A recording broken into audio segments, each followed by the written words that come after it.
কেন আপনি কুলি করবেন? আজকের বিজ্ঞান আমাদেরকে ইনফরমেশন দিচ্ছে, আপনার মুখের এই সাইডে ফেটে যায় না, সাইডে ফেটে যায়, অনেক সময় ফাঙ্গাস ওঠে, এরপরে দাঁত হয়, এরপরে হাজারো স্কিন ডিজিজ হয়। এই সমস্ত রোগগুলি থেকে আপনি যদি আপনার মুখের স্কিনকে রক্ষা করতে চান, আপনাকে ভালো ভালো পানি মুখে নিয়ে কুলকুচি যেটাকে বলা হয়, আপনাকে কুলি করতে। তামাদ্মাদু, আল্লাহ রাসূল বলেছেন 1500 বছর পূর্বে, ইদা আরাদা আহাদুকুম, যখন তোমাদের মধ্যে কেউ উযু করতে চায়, ফাতামাদ্মাদু, অবশ্যই সে যেন কুলি করে, কুলকুচি করে, মুখের মধ্যে পানি নিয়ে পানিটাকে ওড়াই, ইয়াদরি, এটাকে দাউর করতে থাকে, পানিটাকে মুখের ভিতর নিয়ে দাউর করতে থাকে। কেন দাউর করব?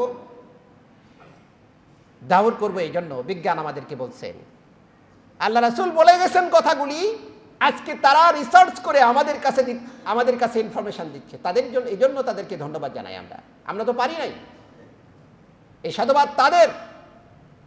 তারা বলছে, দেখেন, আপনার শুধু শরীরের মধ্যেই ব্লাড যায় তা নয়, আপনার মুখের ভিতরে যে সূক্ষ্ম সূক্ষ্ম তারগুলি রয়েছে, সেগুলিতে রক্ত সঞ্চারণ করার জন্য এবং সেগুলিকে সচল রাখার জন্য, এই রক্ত সঞ্চালনটাকে আরো উত্তরোত্তর বৃদ্ধি করার জন্য এই মুখের ভিতরে কিছু এক্সারসাইজ প্রয়োজন। আপনি হাতটাকে এরকম লাফায় লাফায় এক্সারসাইজ করলেন, মুখটাকে কিভাবে এক্সারসাইজ করবেন? সুবহানাল্লাহ বললাম না?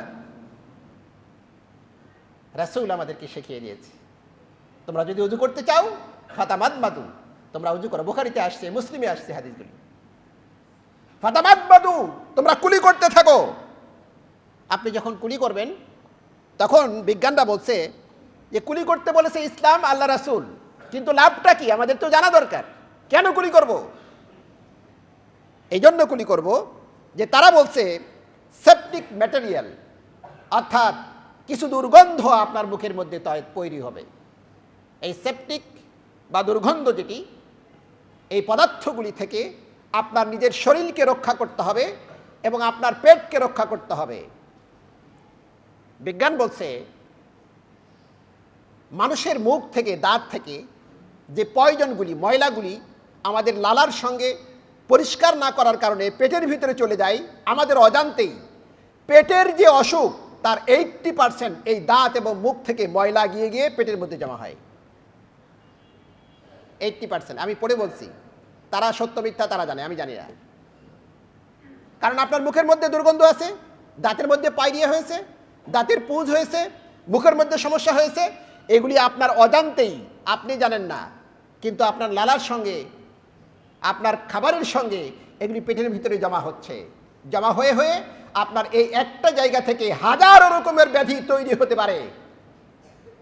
সেগুলি থেকে আপনাকে সেভ করবে, আপনাকে রক্ষা করবে ইসলাম রূপ, ওযু রূপ যে জীবন ব্যবস্থা, যে পদ্ধতি, সেটি যেরকম। সুবহানাল্লাহ। আল্লাহ রাসূল এই জন্য বললেন, ইদা তাওয়াদ্দাতা ফাতামাদমাদা ইদারাল মাউ ওয়া তাহরিকুল ফাহাম, তুমি পানিগুলিকে ঘুরাবে আর তোমার মুখটাকে একটু তাহরিক করবে, নড়াচড়া করবে, যাতে করে ব্লাডটা সার্কুলেশন হয়ে যায়, আর এর ভিতরে যে ময়লা আবর্জনাগুলি তোমার মুখের সঙ্গে লালা হয়ে পেটের ভিতরে যায়, সেগুলি থেকে তোমার জীবনকে রক্ষা করবে, তোমার অসুখ বিসুখ থেকে তোমাকে সেভ করবে।